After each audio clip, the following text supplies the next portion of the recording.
देखो बेटा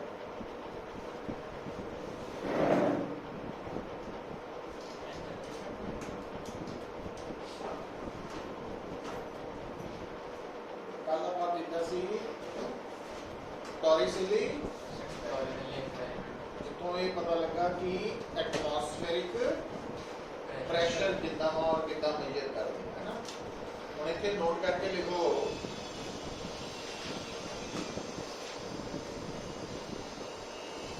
apparatus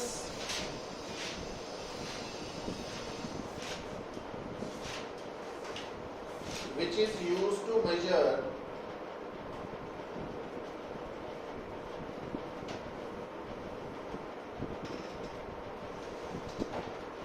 atmospheric pressure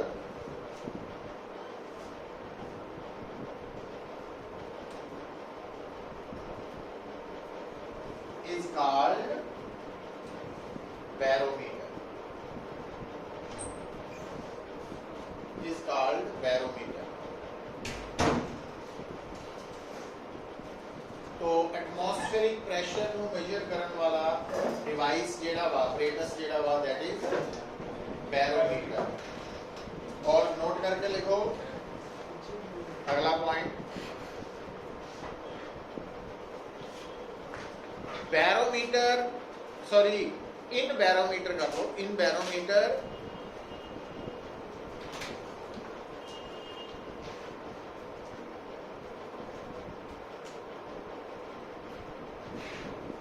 mercury is used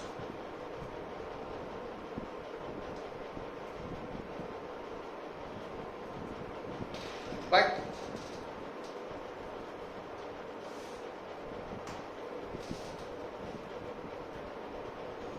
चलो इन छड़ दो इतने तक ही लोग लिखा करे आ पॉइंट बनाओ तीसरा इनू एक्सप्लेन करते हैं करना वाटर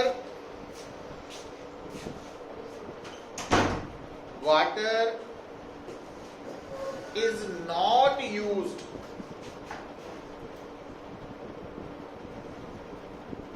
in barometer. Why? क्यों?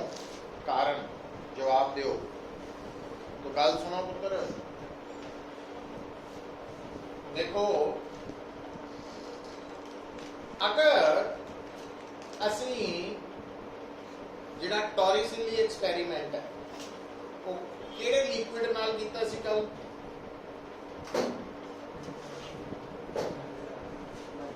मरकरी नाल मरकरी की डेंसिटी कितनी सी 13.6 into 10 raised to power 3 kg पर क्यूबिक मीटर है ना। हुण बेटा तुहानू याद होएगा कि समझण वाली गल बड़ी सिंपल जी है लॉजिक वाली गल है कि अगर आपां एक बैरोमीटर दे विच मरकरी यूज की और दूसरा बैरोमीटर दे विच पानी यूज कर लिया पानी वरत लिया तो हुण क्या एटमॉस्फेरिक प्रेशर जिहड़ा दोनों मेजर करनगे वो अलग होएगा कि इक्को जिहा ही होना चाहिए।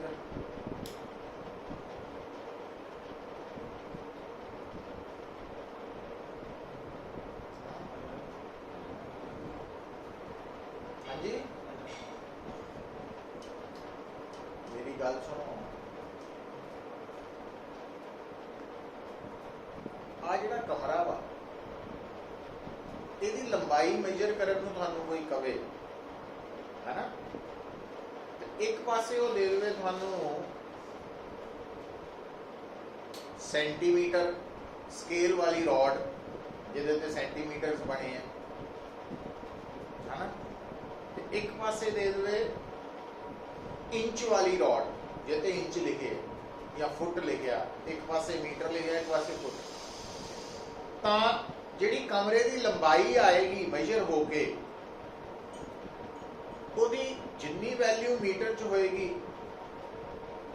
है ना, तो क्या उन्नी ही वैल्यू इंच च होगी? नहीं नहीं। पर क्या वो दोनों वैल्यूज आपस में बराबर होंगे? क्योंकि कमरे की लंबाई तो वही रहनी है। ये थोड़ी है भी सेंटीमीटर ना मेजर कर ली तो वो बड़ा हो गया, तो इंच ना कर ली तो छोटा हो जाना कमरा। लंबाई उन्नी आनी बट वो वैल्यू लिखण वाली अलग हो जानी। मतलब एक पासे तुसी किसी चीज नूं मेजर करते हैं, एक कहता जी मैं तो किलोग्राम च मेजर करना 5 किलोग्राम, दूजा कहता मैं ग्राम वरतना, तो कहता 5000 ग्राम। देखण वाले नूं तो लगता दोनों अलग है, पर हैगियां ਇਹਨੂੰ समझ आ उन्हें कहना है दोनों ही सेम ही आ, चाहे 5000 ग्राम कह लो चाहे 5 kg कह लो, इको चीज ही है ना। ये थोड़ी अभी बड़ी चीज है वो ग्राम च जे मेजर की तो अलग हो जाना, किते ते वैल्यू वही रहनी है, लिखन की तरीका बदल जाना है ना। तो इसका मतलब जे एटमॉस्फेरिक प्रैशर मेजर करने लई एक बैरोमीटर दे विच मरकरी यूज करिए तो एक बैरोमीटर च पानी, तो क्या एटमॉस्फेरिक प्रैशर की वैल्यू बदलनी चाहिए है? नहीं, एटमॉस्फेरिक प्रैशर जिहड़ा दसणगे भी इन्ना वा अलग दसूगे कि इको ही वैल्यू होगी? इको ही होनी है, वो थोड़ी बदल जाना एटमॉस्फेरिक प्रैशर। हाँ वो अलग किस तरह लिखी जाऊ हुण देखो समझ जाने आपां गल नूं, क्योंकि सानू पता जिहड़ा प्रैशर है वो एच रो जी है ना। जदों आपां एच की वैल्यू मरकरी नाल मेजर कीती सी, कितनी आई सी फॉर मरकरी? एच सीगी मीटर है ना। तो डेंसिटी फॉर मरकरी 30.66 kg पर, और जी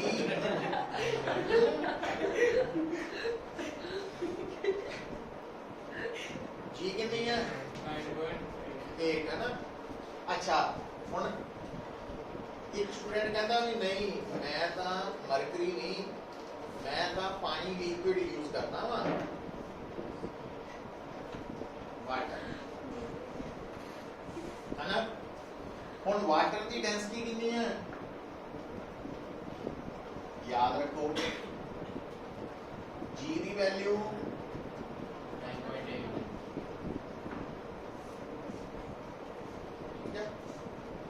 तो एच कितना आएगा?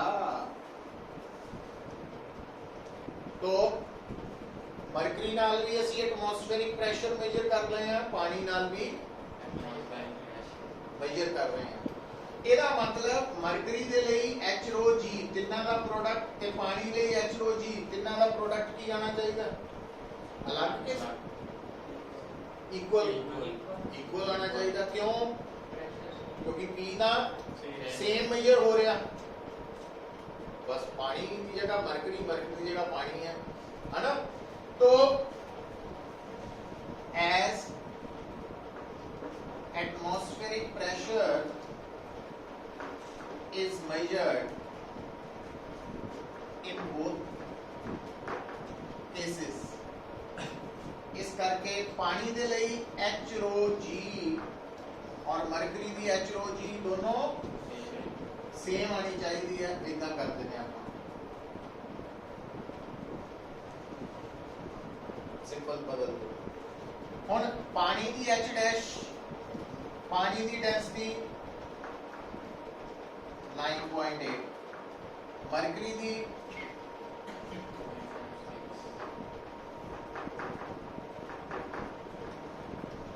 9.8 कटिया गया 10:2। ਇਹਦਾ मतलब पानी की हाइट कितनी आनी चाहिए है?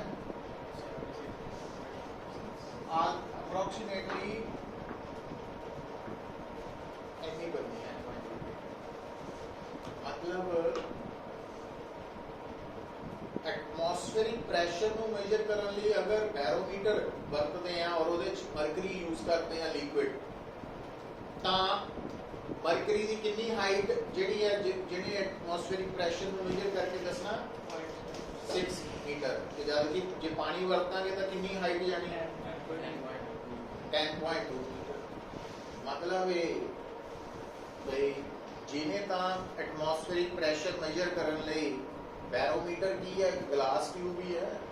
ਗਲਾਸ ਟਿਊਬ ਨੂੰ ਮਰਕਰੀ ਦੇ ਟੱਬ ਦੇ ਵਿੱਚ ਭਰਿਆ ਪਾਇਆ ਸੀ ਜਿੱਦਾਂ ਕੱਲ ਟੋਰੀਸਿਲੀ, ਤੇ ਉਹਦੇ ਚ ਮਰਕਰੀ ਕਿੰਨੀ ਹਾਈਟ ਤੱਕ ਗਈ ਸੀ 0.76 ਮੀਟਰ ਤੱਕ।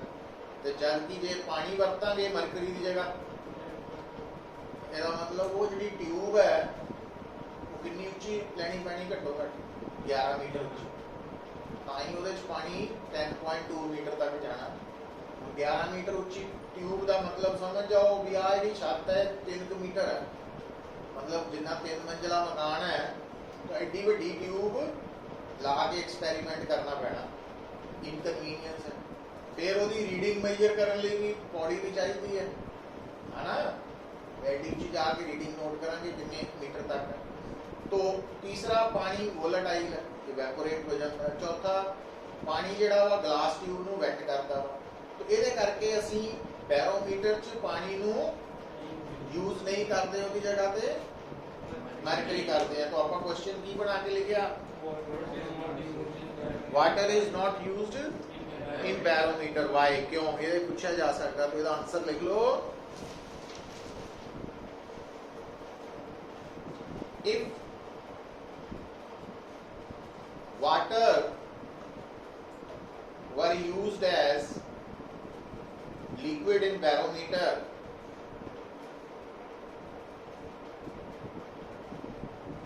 then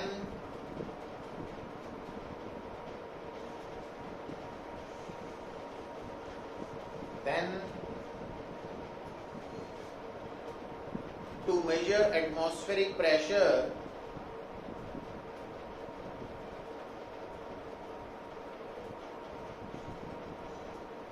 P is equal to कितने बराबर होता है atmospheric pressure 1.013 into 10 raised to power 5 Pascal.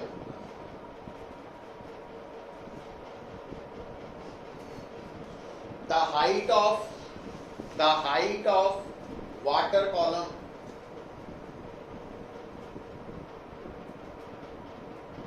should be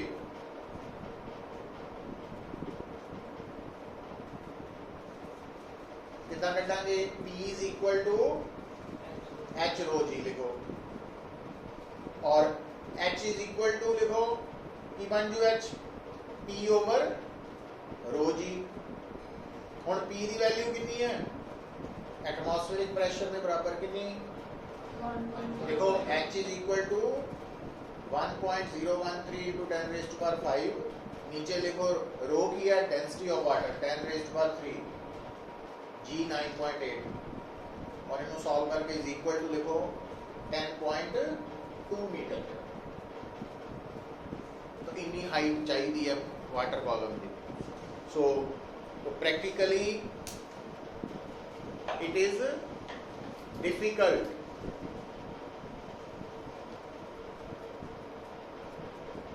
to make barometer tube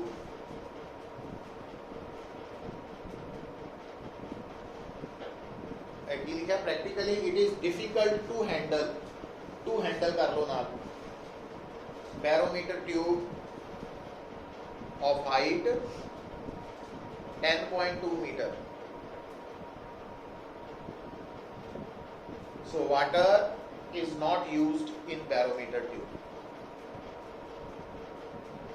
है ना।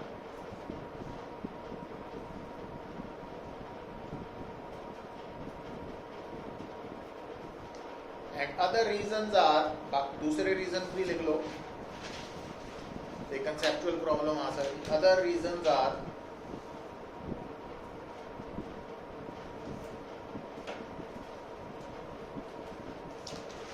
water is volatile and also it wets the glass tube, wets the glass tube को wet करता. So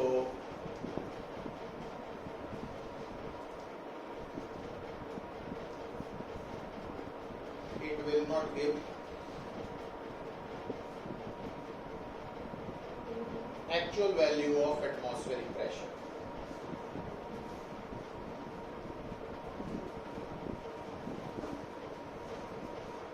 तो आ गया साडे कोल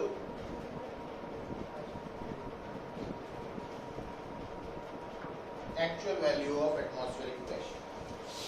तो एटमॉस्फेरिक प्रेशर बारे गल हो गई है ना.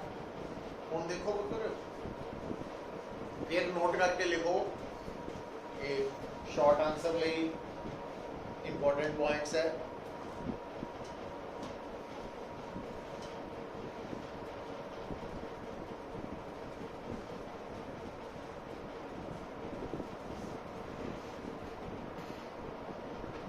Atmospheric pressure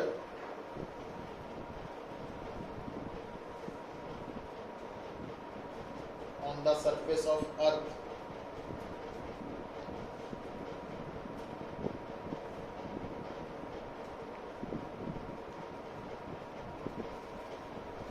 ब्रैकेट लिख लो 76 centimetre of mercury column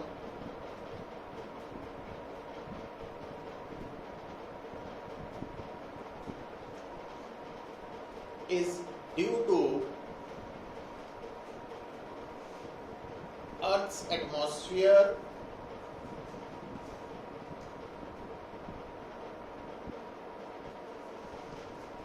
which has been extended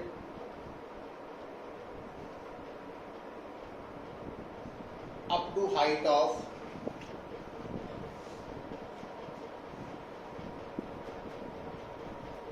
400 kilometre.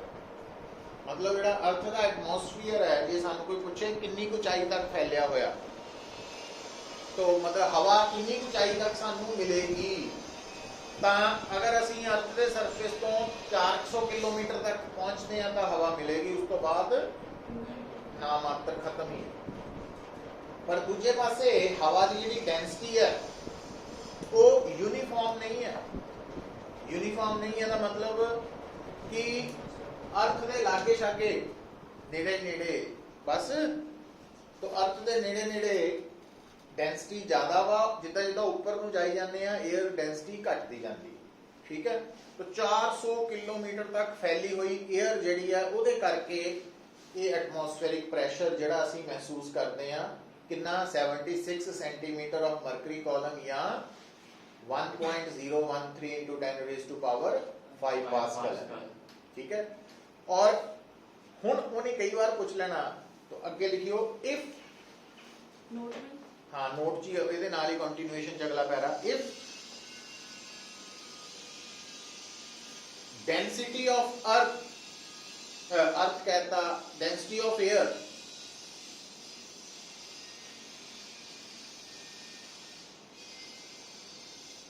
were constant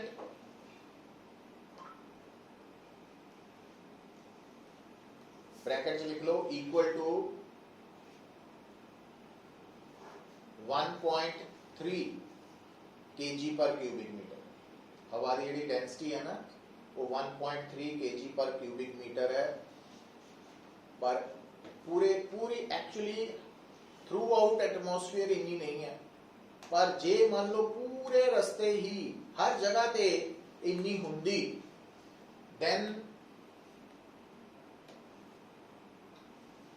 height of air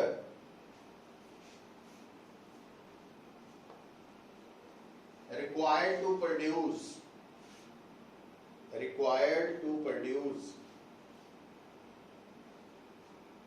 atmospheric pressure of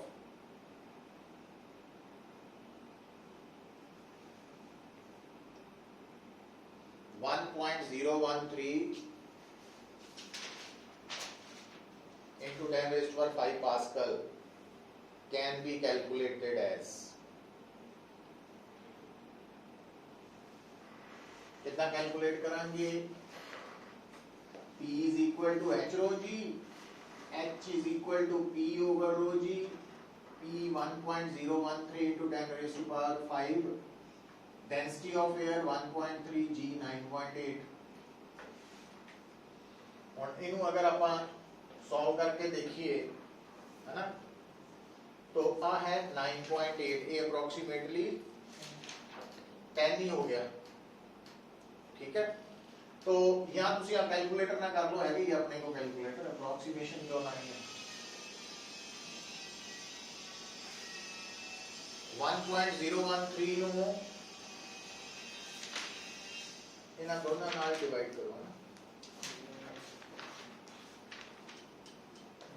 7-8 kilometre बनना सर। 0.079 हाँ कितना आ गया? 0.079 into 10 raised पर 5 है ना, तो ये 7.9 into 10 raised पर 3 रह जाना मीटर, तो आ किलोमीटर बन गया।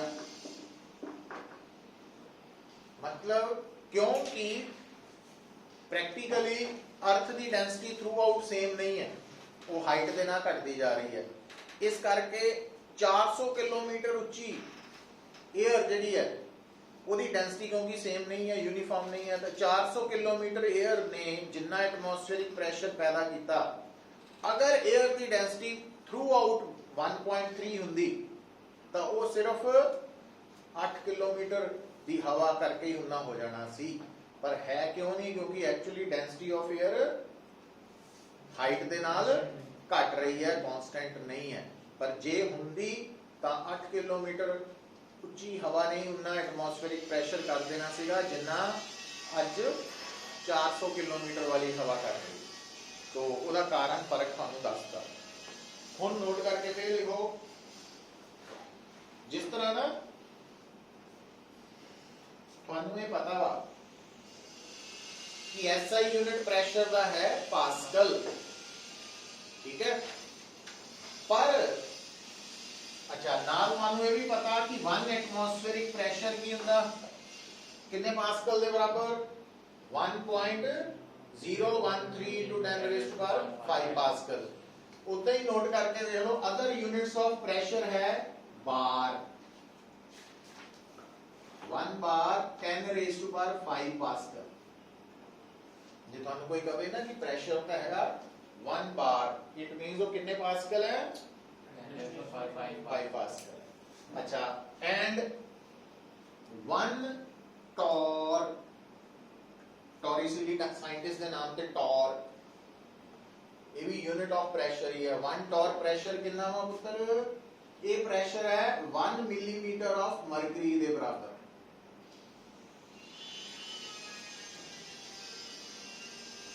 जिदा 1 एटमॉस्फेरिक प्रेशर किहदे बराबर सी 76 centimetre of mercury, Jinnah 76 centimetre mercury की ऊंचाई करके प्रेशर है ਉਹਦੇ बेस ਤੇ ਉਹ 1 एटमॉस्फेरिक प्रेशर ਸੀ। इदां ही 1 टॉर प्रेशर 1 मिलीमीटर है। तो जे ਆਪਾਂ ਇਹਨੂੰ ਪਾਸਕਲ ਚ ਕਨਵਰਟ ਕਰਨਾ ਹੋਏ ਤਾਂ ਫਾਰਮੂਲਾ ਲਗਾ ਦਿੰਦੇ ਆ P ਹੁਣ H ਕੀ ਹੈ 1 मिलीमीटर, रो की है मरकरी दी डेंसिटी G 9.8। हुन 1 मिलीमीटर का मतलब 10 रेज़ टू पावर -3 मीटर,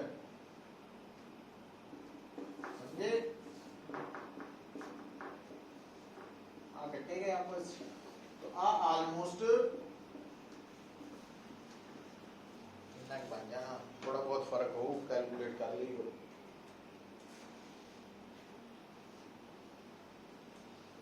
तो torque is also unit of pressure है, ये 1 मिलीमीटर ऑफ मरकरी कॉलम के बराबर,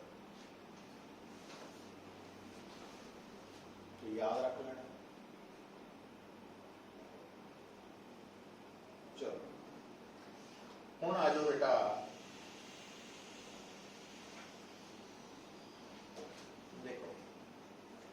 ये गल समझ आई। हुण आपां आ जाइए दो टर्म्स आनियां होर छोटियां छोटियां।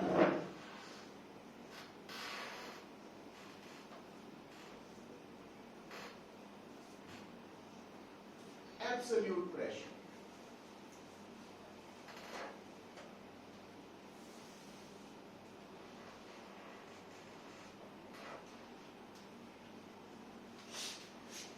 Absolute pressure. देखो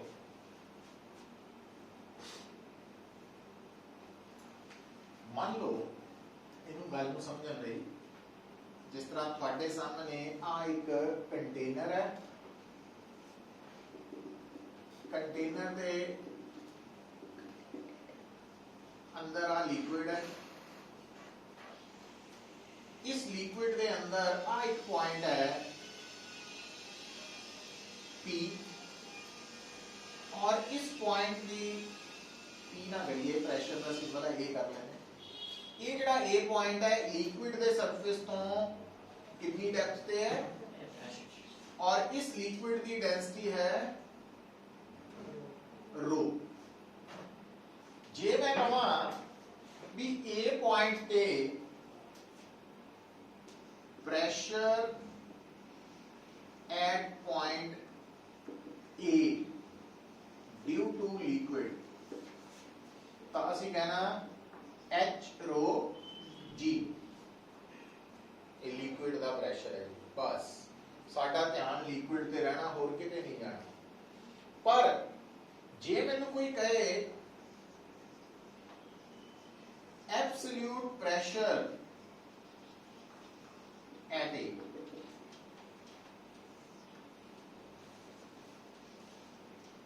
तो मैं देखना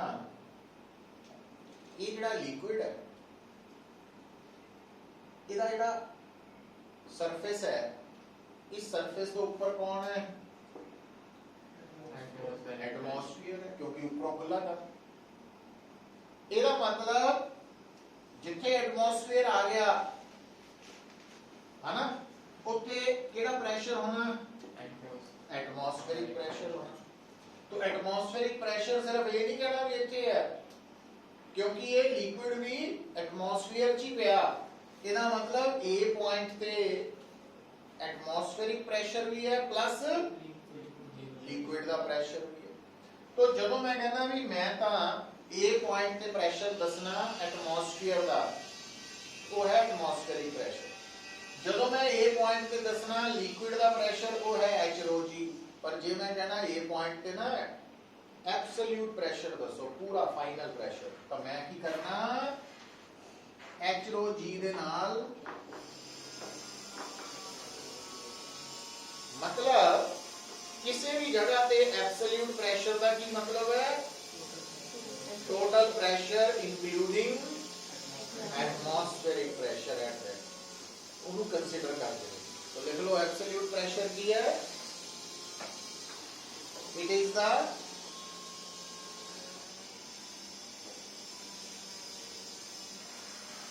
total pressure at a given place including atmospheric pressure also, including atmospheric pressure also।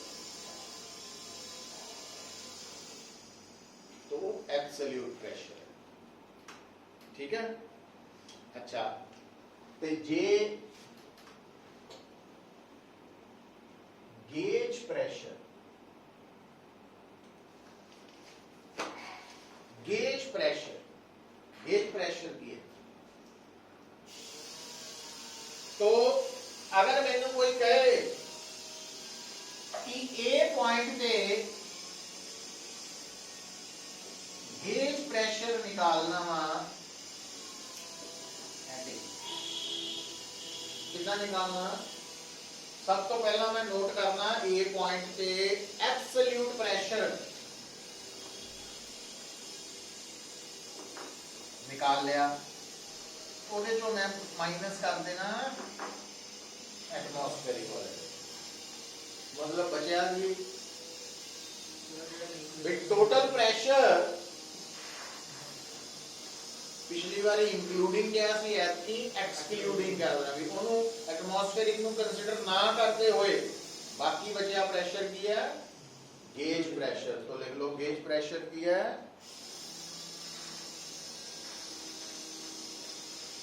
It is the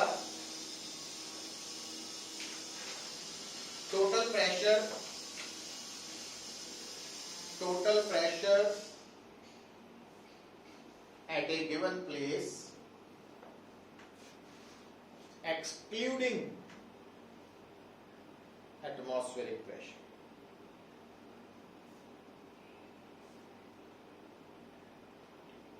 excluding atmospheric pressure अच्छा हुण बेटा लिख लो नोट करके लिख लीजिए बाकी या डायग्राम बाद में बना लियो तो गेज प्रेशर इज मेजर्ड जितना थानू दिखाया ना कि एटमॉस्फेरिक प्रेशर ਨੂੰ मेजर करने वाला डिवाइस है बैरोमीटर उदा ही gauge pressure is measured with the device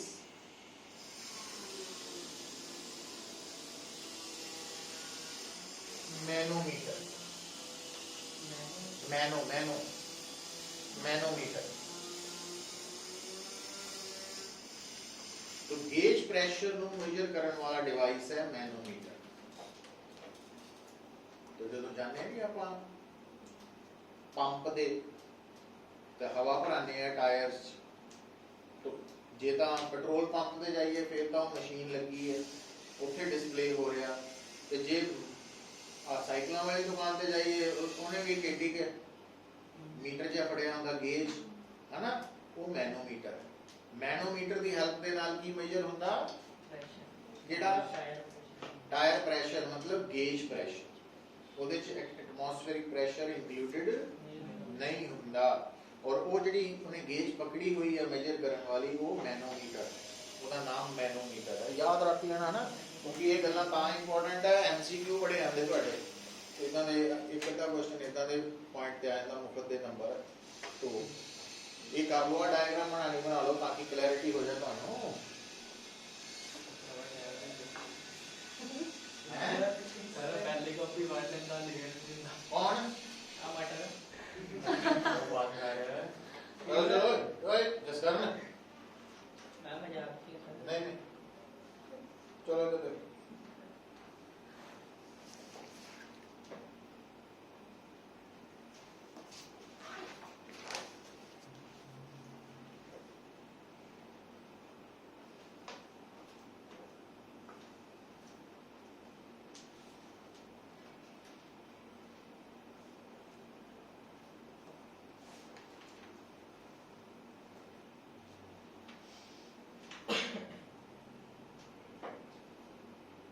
so ये प्रेशर के बारे कंसेप्ट है ना तो हुण एक पॉइंट होर नोट करना आपा ताकि प्रेशर वाला पोर्शन कवर हो जाए हाइड्रोस्टैटिक पढ़ रहे हैं ना ये भी इंपॉर्टेंट पॉइंट आने लगा देखो नोट करके ही लिखियो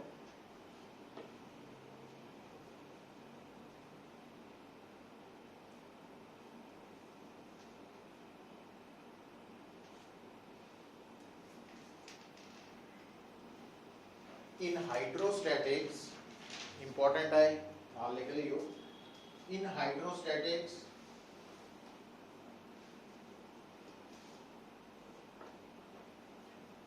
upper surface of liquid upper समझते हैं ऊपर वाला उन्होंने सी ना फ्री सरफेस ऑफ लिक्विड भी कहते हैं upper surface of liquid is always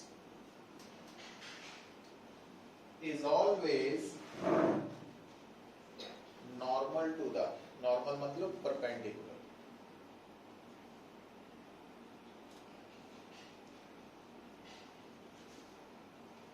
net force acting on the liquid.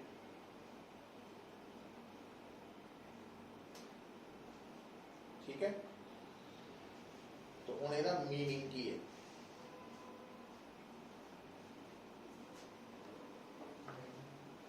देखो भाई,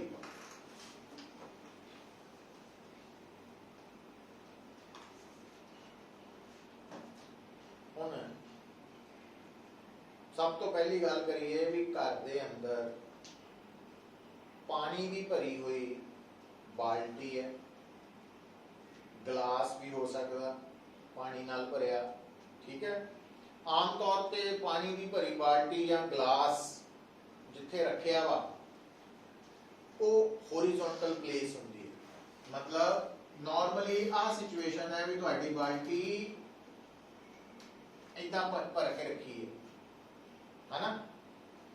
तो हुण तुसी की नोट करोगे पुत्र, ਇਹਦੇ अंदर आ पानी लिक्विड जिहड़ा वा वो कोई भी हो सकता, बट पानी की है मुफ्त च मिलता सस्ता है ना, तो वो बेचारे की कदर कोई नहीं।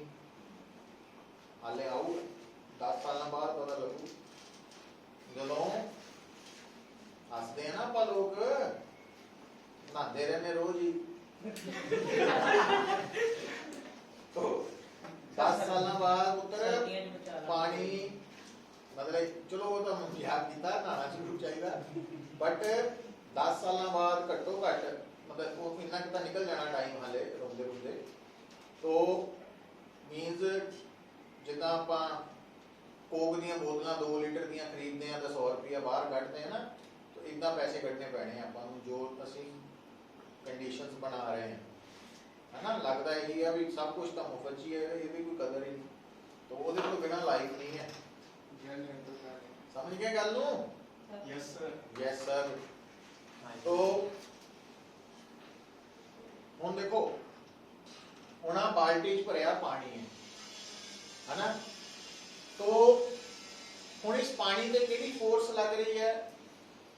ग्रेविटी। किधर नूं? वर्टिकली डाउनवर्ड लग रही है।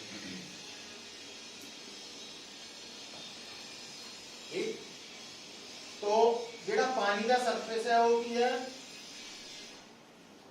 फोर्स पे परपेंडिकुलर होना, हाइड्रोस्टैटिक। ठीक है, अच्छा हुण तुसीं की कर सकते हैं कि जिहड़ी बाल्टी है ना उन्होंने थोड़ा जिहा इदा टेढ़ा कर दिओ, तां भी देखो उहदे च पानी इधर है ना, तो इदा नहीं हो जाना पानी। क्यों?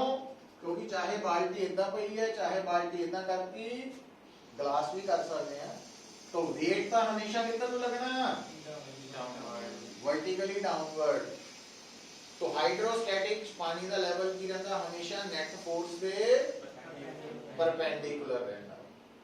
तो इस सिचुएशन कदों दसी है? जदों बाल्टी रेस्ट पे है, समझ गए, रुकी हुई है, या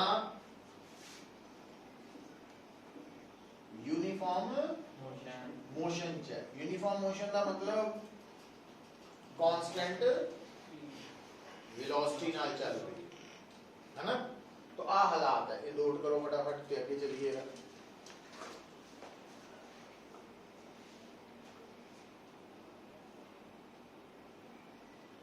अच्छा एक काम और करना है, कल टेस्ट नहीं होया सी अपना, ਉਹਦੇ ਚ ना पहला ਜਿਹੜਾ क्वेश्चन है ਉਹਦਾ जीरो आंसर है, क्योंकि मैनू लगा बल्क मॉडुलस वो है मॉडुलस ऑफ रिजिडिटी, वो ठीक कर लो।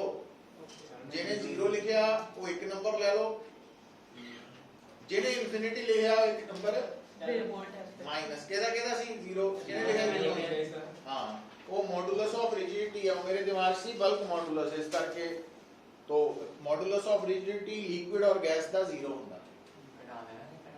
तेरा घटना है कोई नहीं, एक नाल की फर्क पै जाना, घटाना पैना। कितने नंबर आए? नंबर ही बहुत लग गए, कितने ही हैं? 17.5। चलो शाबाश, पढ़िया करो, तेनू वधिया तू टेस्ट ही नहीं देता ऐसे कर, है ना। ਯਾਦ ਤਾਂ ਕੁਝ ਸਭ ਹੁੰਦਾ ਤੂੰ ਤੇ ਜਸਪ੍ਰੀਤ ਥੱਲੇ ਮੂੰਹ ਕਰਕੇ ਹੱਸੀ ਜਾਂਦੀ, ਮੈਨੂੰ ਪਤਾ ਨਹੀਂ ਤੂੰ ਨੋਟ ਨਹੀਂ ਕੀਤਾ ਜਦੋਂ ਟੈਸਟ ਆਂਦਾ ਦੇਖਾ ਕਿ ਮੈਂ ਆਈ ਹਾਂ ਮੈਂ ਆਈ ਮਾਰਦੀ ਮੈਂ ਥੋੜਾ ਹੁੰਦੀ ਆ ਹਾਂ ਮੈਂ ਦਿੱਤਾ ਅੱਗੇ ਤੂੰ ਐਤਕੀ ਹੋਈ ਆ ਦੇਖੀ ਨੋਟ ਕਰੀ ਤੂੰ ਕੋਈ ਗੱਲ ਨਹੀਂ ਅਜੇ ਮੈਂ ਨਹੀਂ ਕਰਾਂਗੀ ਆ ਲੈ ਫੜ ਤੂੰ ਟੈਸਟ ਜਿਹੜਾ ਦਿੱਤਾ ਨਾ ਆ ਦੇਖ ਲੈ ਪਰ ਚਲੋ ਜਿੰਨੇ ਵੀ ਆਏ ਮੈਂ ਦਿੱਤਾ ਇੱਕ ਨੰਬਰ ਐਡ ਹੋ ਗਏ ਕਿੱਥੇ ਕਿੰਨੇ ਜ਼ੀਰੋ ਲਿਖਿਆ ਸੀ ਹਾਂ ਇੱਕ ਐਡ ਹੋਣਾ 4.5 ਹੋ ਗਈ ਦਿੱਤਾ ਤਾਂ ਹੈ ਜਿਹੜਾ ਟੈਸਟ ਨਹੀਂ ਇਹ ਤਾਂ ਗੱਲ ਹੈਗੀ ਚਲੋ ਛੁੱਟੀ ਨਹੀਂ ਕੀਤੀ ਮੈਂ ਬਹਾਨਾ ਨਹੀਂ ਲਾਇਆ ਕਿ ਹਾਂ। ਬੁਖਾਰ ਸੀ ਬਹਾਨਾ ਹੋਰ ਵੀ ਕੋਈ ਬਹਾਨਾ ਨਹੀਂ ਲਾਇਆ ਮੈਂ ਦਿੱਤਾ ਟੈਸਟ ਨਾ ਭੁੱਲੀ ਆ ਤੂੰ ਹੋਰ ਕੀ ਚੱਲ ਸ਼ਾਬਾਸ਼ ਹੁਣ ਦੇਖੋ ਹੁਣ ਆਪ ਡਰਾ ਹੋ ਗਿਆ ਯੈਸ ਹੁਣ ਇੱਕ ਗੱਲ ਹੋਰ ਦੇਖੋ ਪੁੱਤਰ ਇਹ ਆ ਸਕਦੀ ਕੁਐਸਚਨ ਹੈ ਹੁਣ ਮੰਨ ਲਓ ਤੁਸੀਂ ਕੀ ਕਰਦੇ ਆ ਕਿ ਆ ਤੁਹਾਡਾ ਮਤਲਬ ਜ਼ਰੂਰੀ ਨਹੀਂ ਕਿ ਆਪਾਂ ਇਹਨੂੰ ਬਾਲਟੀ ਨਾਲ ਹੀ ਸਮਝਣਾ ਸਪੋਜ਼ ਕਰੋ ਇੱਕ ਪਾਣੀ ਵਾਲਾ ਟੈਂਕਰ ਹੈ ਨਾ ਆਂਦੇ ਹੀ ਹੈ ਉਹਦੀ ਬੋਡੀ ਹੈ ਉਹ ਟ੍ਰਾਂਸਪੇਰੈਂਟ ਹੈ ਮੰਨ ਲਓ ਗੱਲ ਨੂੰ ਸਮਝਾਉਣ ਲਈ ਹੁਣ ਉਹ ਜਿਹੜੀ ਟ੍ਰਾਂਸਪੇਰੈਂਟ ਬੋਡੀ ਹੈ ਪਾਣੀ ਦੇ ਟੈਂਕਰ ਦੀ ਤਾਂ ਕਿ ਅਸੀਂ ਸੜਕ ਤੇ ਖੜੇ ਵੀ ਪਾਣੀ ਦੇ ਲੈਵਲ ਨੂੰ ਦੇਖ ਸਕੀਏ ਕਿ ਉਹ ਹੌਰੀਜ਼ੌਂਟਲ ਹੈ ਕਿ ਨਹੀਂ ਹੈ ਅਗਰ ਉਹ ਟੈਂਕਰ ਰੈਸਟ ਤੇ ਹੈ ਖੜਾ ਵਾ ਜਾਂ ਉਹ ਟੈਂਕਰ ਕਾਂਸਟੈਂਟ ਵੈਲੋਸਿਟੀ ਨਾਲ ਚੱਲ ਰਿਹਾ ਤਾਂ ਉਸ ਟੈਂਕਰ ਦੇ ਅੰਦਰ ਭਰਿਆ ਹੋਇਆ ਜਿਹੜਾ ਪਾਣੀ ਦਾ ਲੈਵਲ ਹੈ ਉਹ ਹੌਰੀਜ਼ੌਂਟਲ ਹੋਣਾ ਕਿਉਂ ਕਿਉਂਕਿ ਉੱਤੇ ਇੱਕੋ ਹੀ ਫੋਰਸ ਲੱਗ ਰਹੀ ਕਿਹੜੀ weight ਪਰ ਅਗਰ ਮੰਨ ਲਓ ਜਿਹੜਾ ਡਰਾਈਵਰ ਹੈ ਪਾਣੀ ਦਾ ਟੈਂਕਰ ਲੈ ਜਾ ਰਿਹਾ ਉਹਨੇ ਦੇਖਿਆ ਅੱਗੇ ਖੁੱਲੀ ਸੜਕ ਹੈ ਕੋਈ ਰਸ਼ ਨਹੀਂ ਉਹਨੇ ਸਪੀਡ ਵਧਾਣੀ ਸ਼ੁਰੂ ਕਰਤੀ मतलब टैंकर एक्सेलरेट हो गया तो अगर टैंकर एक्सेलरेट हो रहा ਹੁਣ ਜਿਹੜਾ ਆਪਾਂ ਇੱਕ ਟੌਪਿਕ ਪੜਿਆ ਹੋਇਆ ਹਲੇ ਘੱਟ ਹੀ ਹੈ ਕਿਉਂਕਿ ਦੁਬਾਰਾ ਰਿਵੀਜ਼ਨ ਕਰਨਾ ਹੁਣ ਸ਼ੁਰੂ ਆਪਾਂ ਕਿ ਅਗਰ ਟੈਂਕਰ ਐਕਸਲਰੇਟ ਹੋ ਰਿਹਾ ਤਾਂ ਵਿਦ ਰਿਸਪੈਕਟ ਟੂ ਟੈਂਕਰ ਜਿਹੜਾ ਪਾਣੀ ਹੈ ਉਹ ਕੀ ਹੈ ਰੈਸਟ ਤੇ ਹੈ समझ गए तो ਇਹਦਾ मतलब विद रिस्पेक्ट टू टैंकर क्योंकि पानी रेस्ट पे है तो हाइड्रोस्टैटिक वाली कंडीशन है पर टैंकर मोशन च एक्सेलरेट हो रहा तो ਅਸੀਂ ਇਸਥੇ ਟੈਂਕਰ ਨੂੰ ਕੀ ਮੰਨਣਾ ਵਾ ਫਰੇਮ ਆਫ ਰੈਫਰੈਂਸ ਪੁਆਇੰਟ ਪਰ ਜੇ ਰੈਫਰੈਂਸ ਪੁਆਇੰਟ ਐਕਸਲਰੇਟ ਹੋ ਰਿਹਾ ਹੋਏ ਤਾਂ ਉਹਨੂੰ ਅਸੀਂ ਕਹਿੰਦੇ ਆ ਨਾਨ ਇਨਰਸ਼ੀਅਲ ਫਰੇਮ ਨਾਨ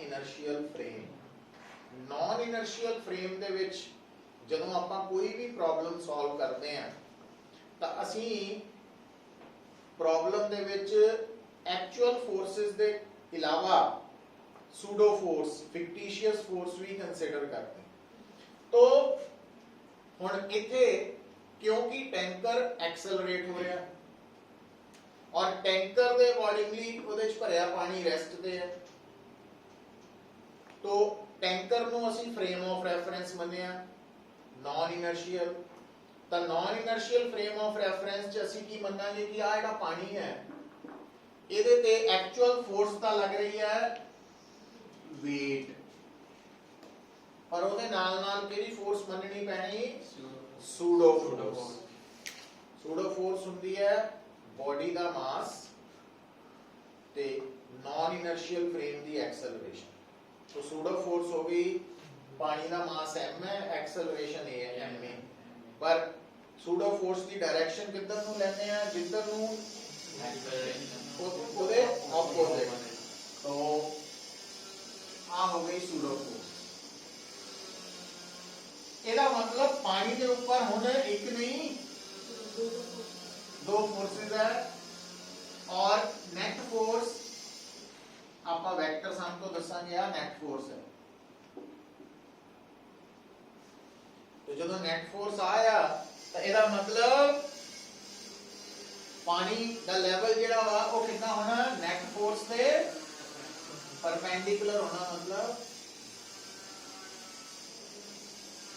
ਆ ਪਾਣੀ टैंकर एक्सेलरेट हो रहा अगे नूं तो जिहड़ा पानी है वो पिछली साइड उच्चा होना अगे नीवा होना ते जे उन्हें लगातियां ब्रेक्स फिर उल्ट हो जाना क्योंकि जो ब्रेक्स लग रही तो एक्सेलरेशन की डायरेक्शन पिछे तो हो जानी तो सूडो फोर्स तो पानी इदा हो जाना तो ਉਹਦੇ ਅਕੋਰਡਿੰਗਲੀ ਅਸੀਂ ਦੱਸਣਾ अच्छा ਹੁਣ ਇਸ ਕੇਸ ਚੋਂ ਤੁਹਾਨੂੰ ਪੁੱਛ ਸਕਦਾ ਵਾ ਕਿ ਦੱਸੋ ਵੀ ਅਗਰ ਕੰਟੇਨਰ ਜਿਸ ਦੇ ਵਿੱਚ ਲਿਕੁਇਡ ਫਿਲਡ ਹੈ ਉਹ ਐਕਸਲਰੇਟ ਕਰ ਰਿਹਾ ਤਾਂ ਉਹਦੇ ਪਾਣੀ ਦਾ ਲੈਵਲ ਕਿੰਨਾ ਦਾ ਹੋਏਗਾ ਜੇ ਤਾਂ ਰੈਸਟ ਤੇ ਹੈ ਜਾਂ यूनिफॉर्म मोशन च फिर तो हॉरिजॉन्टल होना नहीं तो इनकलाइंड होना तो जे इनकलाइंड है तो सानू आ एंगल पूछा जा सकता भी आ दसो एंगल कितना और आप इस एंगल तो एक्सेलरेशन दस सकते हैं कितना दस सकते हैं देखो हुण देखो आ जी डॉटेड लाइन मैं लगाई है ये हॉरिजॉन्टल है तो आ वर्टिकल है मतलब इस डॉटेड लाइन दे आ लाइन की है परपेंडिकुलर और लाल वाली लाइन दे परपेंडिकुलर आ वाली लाइन है तो जे इना दोनों च एंगल थीटा तो आ एंगल भी थीटा होना अच्छा हुण आ साइड है mg ते आ साइड है ma और आ राइट एंगल ट्रायंगल है तो tan थीटा की बनू थीटा परपेंडिकुलर बेस तो tan थीटा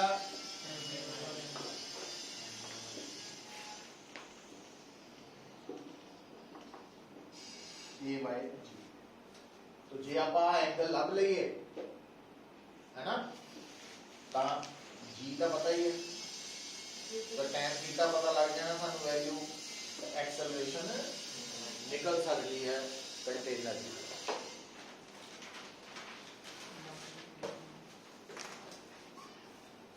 पता लग रहा कुछ इंपॉर्टेंट केस है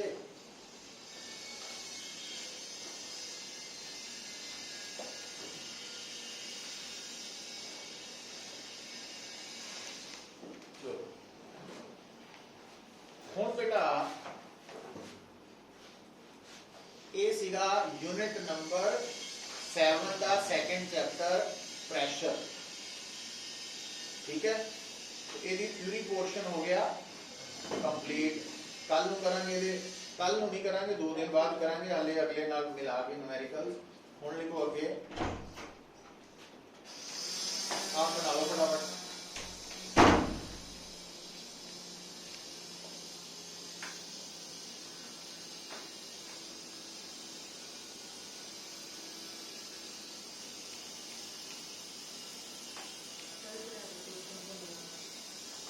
भेजिएगा लेकिन पहले भी इतने ग्रेविटेशन से पाए से है ना ग्रुप दोबारा कर देना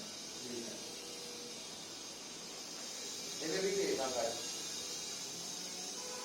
प्रेफर करो आ वाले नोट्स ਨੂੰ ਜਦੋਂ बट ਉਹਨਾਂ ਨੋਟਸ ਦੇ ਵਿੱਚ ਕਾਫੀ ਕੁਝ ਐਕਸਟਰਾ ਵੀ ਮੈਂਸ਼ਨ ਹੈ ਮਤਲਬ ਕਨਸੈਪਚੁਅਲ ਪ੍ਰੋਬਲਮਸ ਦੇ ਵੀ ਆਨਸਰ ਦਿੱਤੇ ਆ ਨੋਟਸ ਬਣਾ ਕੇ ਉਹ ਬਾਅਦ ਚੋਂ ਪੜ੍ਹਨੇ ਆ ਪਹਿਲਾਂ ਆ ਸਾਰੇ ਆਰਟੀਕਲਸ ਇੱਥੇ ਕਰੋ ਪ੍ਰੈਫਰ ਕਰੋ न्यूमेरिकल कितने है न्यूमेरिकल कितने ग्रेविटेशन न्यूमेरिकल कितने ग्रेविटेशन कितने का अपन कितने न्यूमेरिकल एग्जाम वो नहीं कितने है ना न्यूमेरिकल तो काफी है उधर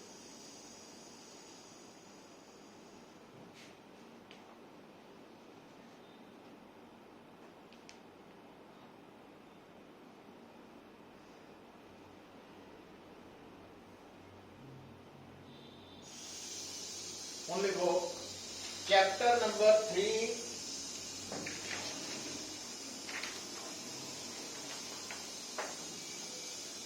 chapter number 3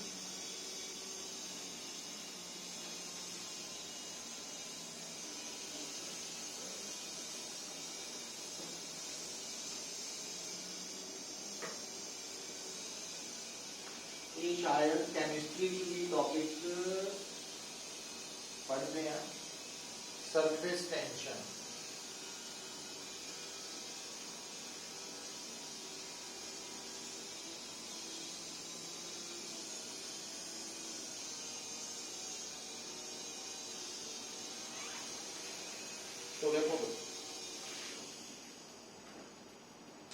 सरफेस टेंशन जो कंसेप्ट है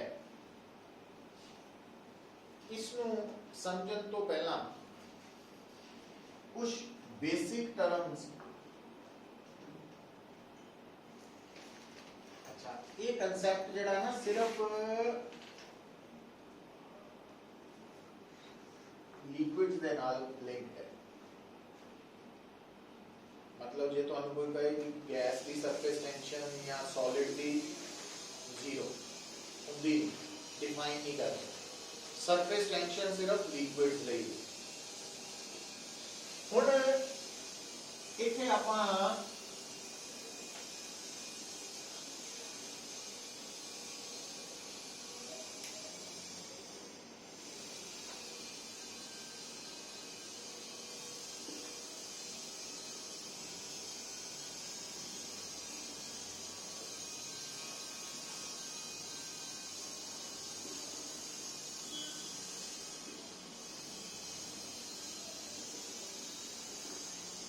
आ चार टर्म्स ਨੂੰ ਅੱਜ ਸਮਝ ਲਈਏ देखो पुत्र अगर ਤੁਹਾਡੇ ਕੋਲ मॉलिक्यूल है मॉलिक्यूल कौन है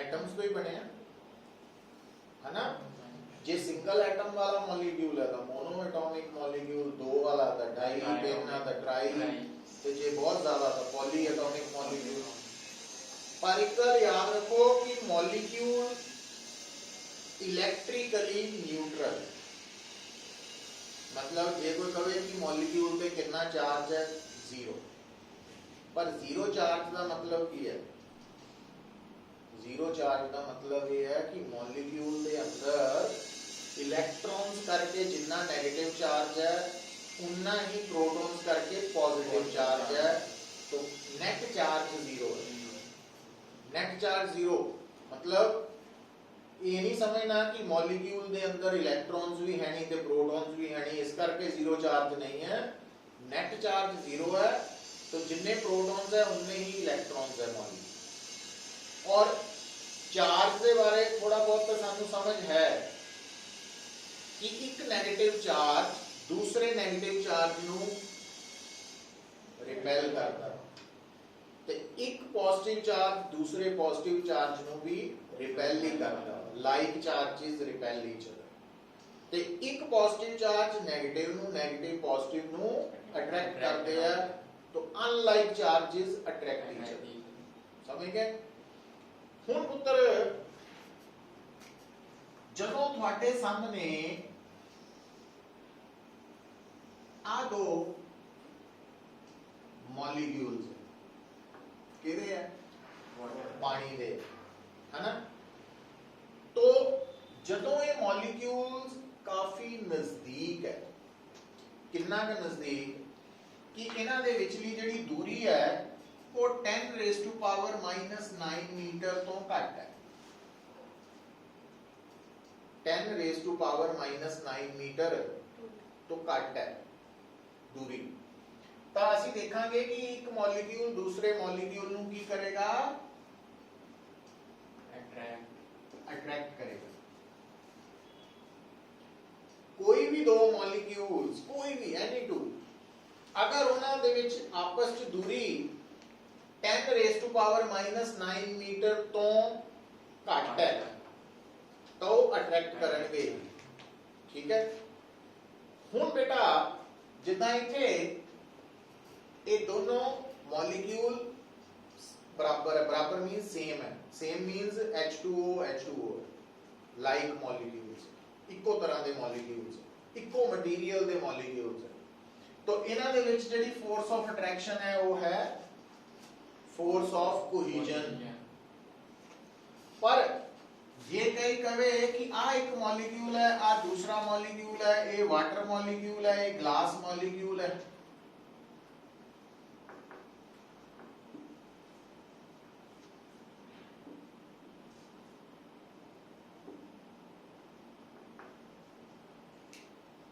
और इन्हां दो मॉलिक्यूल्स च भी दूरी 10 रेज़ टू पावर -9 मीटर तो घट है लेस देन और इक्वल भी हो सकती है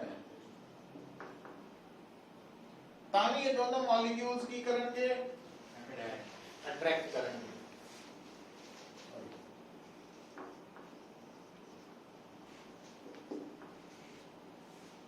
तो कोई भी दो मॉलिक्यूल्स इको तरह ਦੇ ਵੀ ਹੋ ਸਕਦੇ ਆ ਅਲੱਗ ਵੀ ਹੋ ਸਕਦੇ ਆ ਪਰ ਅਗਰ ਉਹਨਾਂ ਦੇ ਵਿਚਲੀ ਦੂਰੀ 10 ਰੇਜ਼ ਟੂ ਪਾਵਰ -9 ਮੀਟਰ ਜਾਂ ਉਸ ਤੋਂ ਘੱਟ ਹੈ ਉਹ ਅਟਰੈਕਟ ਕਰਨਗੇ ਤਾਂ ਜੇ ਉਹ ਇੱਕੋ ਤਰ੍ਹਾਂ ਦੇ ਮੋਲੀਕਿਊਲਸ ਹੈ ਤਾਂ ਉਸ ਫੋਰਸ ਆਫ ਅਟਰੈਕਸ਼ਨ ਨੂੰ ਕੋਲੀਜਨ ਕਹਾਂਗੇ ਨਹੀਂ ਤਾਂ ਐਡਹੀਜਨ ਕਹਾਂਗੇ ਹੁਣ ਇਹ ਜਿਹੜਾ ਐਡਹੀਜਨ ਨਾਮ ਹੈ ਇਹ ਤੁਸੀਂ ਕਿੱਥੇ ਸੁਣਿਆ नहीं सुनिया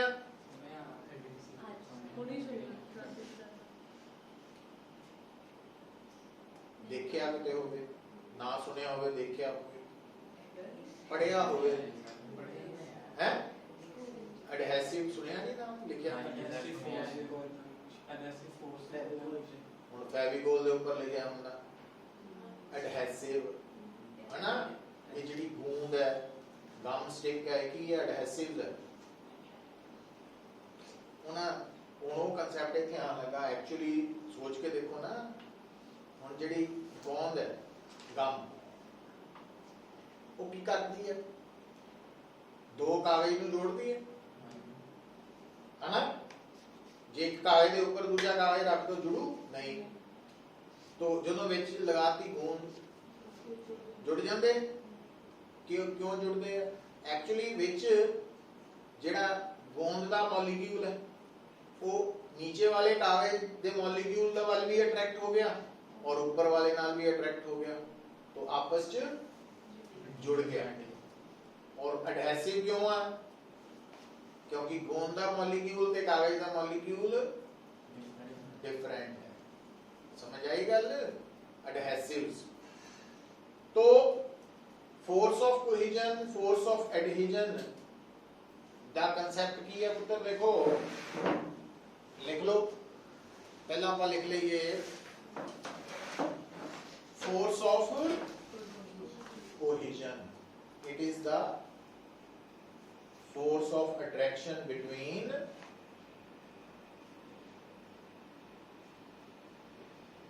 सेम मॉलिक्यूल्स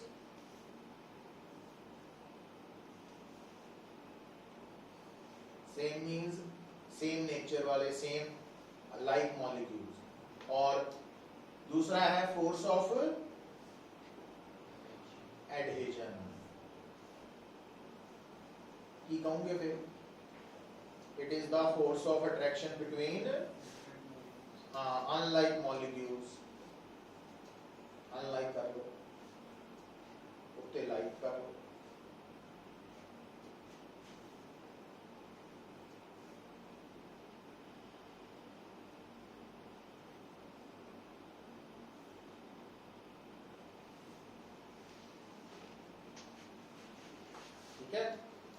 अच्छा मॉलिक्यूलर रेंज की हो गई पुत्र ਤੁਹਾਨੂੰ ਦੱਸਿਆ ਨਾ ਵੀ ਦੋ ਮੋਲੀਕਿਊਲਸ ਇੱਕ ਦੂਜੇ ਨੂੰ ਅਟਰੈਕਟ ਕਰਨ ਲਈ ਉਹਨਾਂ ਦੇ ਵਿੱਚ ਦੂਰੀ ਕੀ ਹੋਣੀ ਚਾਹੀਦੀ ਹੈ 9 ਮੀਟਰ ਜਾਂ ਉਸ ਤੋਂ ਇਹਦਾ ਮਤਲਬ ਦੋ ਮੋਲੀਕਿਊਲ ਵੱਧ ਤੋਂ ਵੱਧ ਕਿੰਨੀ ਦੂਰੀ ਤੱਕ ਅਟਰੈਕਟ ਹੋ ਸਕਦੇ ਉਹਨਾਂ ਦੀ ਕੀ ਹੋਗੀ रेंज तो लिख लो मॉलिक्यूलर रेंज की है इट इज द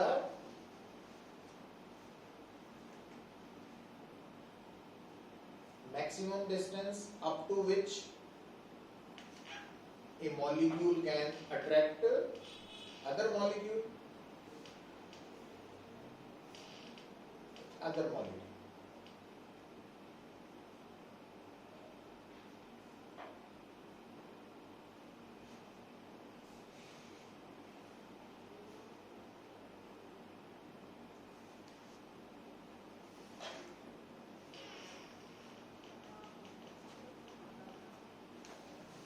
देखो ध्यान दो चौथा पॉइंट आप डिस्कस करांगे बट हाले टाइम पे ਹੁਣ ਇਥੋਂ ਇੱਕ ਗੱਲ ਬੜੀ ਕਲੀਅਰ ਹੋਣ ਲੱਗੀ ਹੈ ਸ਼ਾਇਦ ਕੱਲ ਪਰਸੋਂ ਤੁਹਾਨੂੰ ਦੱਸਿਆ ਸੀਗਾ ਕਿ ਅਗਰ ਤੁਸੀਂ ਕੱਚ ਦੇ ਗਲਾਸ 'ਚ ਪਾਣੀ ਪਾਓ ਤੇ ਉਸ ਤੋਂ ਬਾਅਦ ਪਾਣੀ ਪੀ ਲਓ ਕਿਸੇ ਹੋਰ ਗਲਾਸ 'ਚ ਪਾ ਦਿਓ ਹੈਨਾ ਤਾਂ ਕੁਝ ਪਾਣੀ ਕੱਚ ਦੇ ਗਲਾਸ ਦੇ ਉੱਪਰ चिपकिया तो ਆਪਾਂ ਕਹਿੰਦੇ ਆ ਕਿ ਪਾਣੀ ਨੇ ਗਲਾਸ ਨੂੰ ਵੈਟ ਕਰਤਾ, ਜੁੜ ਗਿਆ ਉਹਦੇ ਨਾਲ। ਤੇ ਦੂਜੇ ਪਾਸੇ ਅਸੀਂ ਕਹਿੰਦੇ ਆ ਕਿ ਅਗਰ ਕੱਚ ਦੇ ਗਲਾਸ 'ਚ ਅਸੀਂ ਮਰਕਰੀ ਪਾ ਦਈਏ, ਮਰਕਰੀ ਲਿਕੁਇਡ, ਤੇ ਮਰਕਰੀ ਨੂੰ ਅਸੀਂ ਕਿਸੇ ਦੂਸਰੀ ਗਲਾਸ 'ਚ ਸ਼ਿਫਟ ਕਰ ਦਈਏ ਤਾਂ ਉਹ ਗਲਾਸ ਬਿਲਕੁਲ ਸਾਫ਼ ਦਾ ਸਾਫ਼ ਹੈ। तो मरकरी स्टिक नहीं किया, चिपकिया नहीं, वेट नहीं किया, तो ਉਹਦਾ ਕਾਰਨ ਸਾਫ਼ ਹੈ ਕਿ ਮਰਕਰੀ ਦੇ ਕੇਸ 'ਚ ਮਰਕਰੀ ਦੇ ਮੋਲੀਕਿਊਲਸ ਆਪਸ 'ਚ ਜਿਹੜੀ ਫੋਰਸ ਆਫ ਕੋਹੀਜਨ ਹੈ ਉਹ ਇੰਨੀ ਸਟਰੋਂਗ ਹੈ ਕਿ ਉਹਨੇ ਮਰਕਰੀ ਮੋਲੀਕਿਊਲ ਨੂੰ ਗਲਾਸ ਦੇ ਮੋਲੀਕਿਊਲ ਨਾਲ ਅਟਰੈਕਟ ਹੋਣ ਤੋਂ ਰੋਕਤਾ। ਤੇ ਜਦ ਕਿ ਪਾਣੀ ਦੇ ਕੇਸ 'ਚ ਇਦਾਂ नहीं है, मतलब पानी के मॉलिक्यूल्स ਜਿਹੜੀ फोर्स ऑफ कोहेजन है ਉਹ ਪਾਣੀ ਦੇ ਮੋਲੀਕਿਊਲ ਤੇ ਗਲਾਸ ਦੇ ਮੋਲੀਕਿਊਲ 'ਚ ਜਿਹੜੀ फोर्स ऑफ एडिशन है ਉਹਦੇ ਤੋਂ ਘੱਟ ਹੈ। ਇਸ ਕਰਕੇ ਪਾਣੀ ਦਾ ਮੋਲੀਕਿਊਲ ਗਲਾਸ ਨਾਲ ਚਿਪਕ ਗਿਆ, ਅਟਰੈਕਟ ਹੋ ਗਿਆ। तो ਇਹਦਾ ਮਤਲਬ ਜਿਹੜੇ ਲਿਕੁਇਡਸ ਸੋਲਿਡ ਨੂੰ ਵੈਟ ਕਰਦੇ ਆ ਤੇ ਉੱਥੇ ਕੀ ਹੁੰਦਾ, ਲਿਕੁਇਡ ਦੇ ਮੋਲੀਕਿਊਲਸ 'ਚ ਜਿਹੜੀ फोर्स ऑफ कोहेजन है ਉਹ ਘੱਟ ਹੁੰਦੀ ਹੈ ਲਿਕੁਇਡ ਤੇ ਸੋਲਿਡ ਦੇ ਮੋਲੀਕਿਊਲ 'ਚ ਫੋਰਸ ਆਫ ਐਡੀਸ਼ਨ ਨਾਲ, ਹੈਨਾ। ਤੇ ਜਿੱਥੇ ਵੈਟ ਨਹੀਂ ਕਰਦੇ ਉੱਥੇ ਉਲਟ ਹੋ ਗਏ, ਇੰਨੀ ਗੱਲ ਹੈ।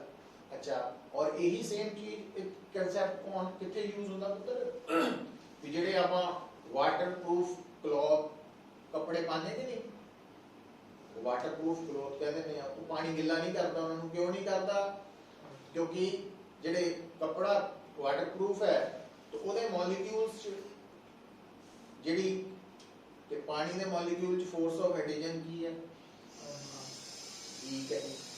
ਕਿਹਦੇ ਮੁਕਾਬਲੇ force of cohesion between water molecule, है ना। तो वाले नहीं है तो लिख लो नोट करके, फिर इसके रुक जाना। आज आप कितना टाइम आया, 10 हो गए, कोई बात नहीं। तो लिखो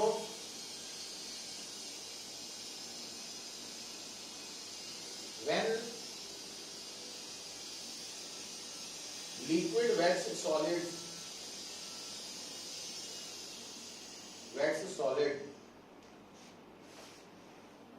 then force of cohesion between liquid molecules is wets solid, then force of cohesion between liquid molecules is less than force of adhesion between liquid and solid molecules, है ना।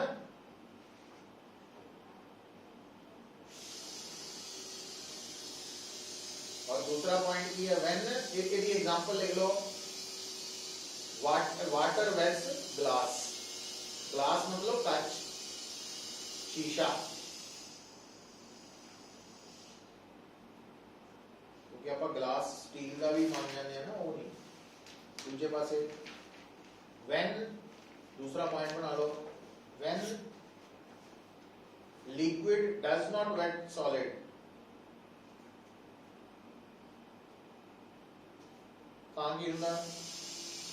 then force of cohesion between liquid molecules is more than force of adhesion between liquid and solid molecules। और यदि example लिख सकते हैं, mercury does not wet glass,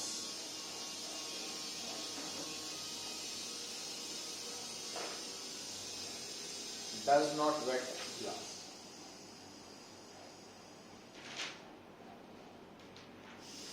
सो ये ਜਿਹੜਾ ਹੁਣ ਆਪਾਂ ਟੌਪਿਕ ਸ਼ੁਰੂ ਕੀਤਾ ਨਾ ਪੁੱਤਰ,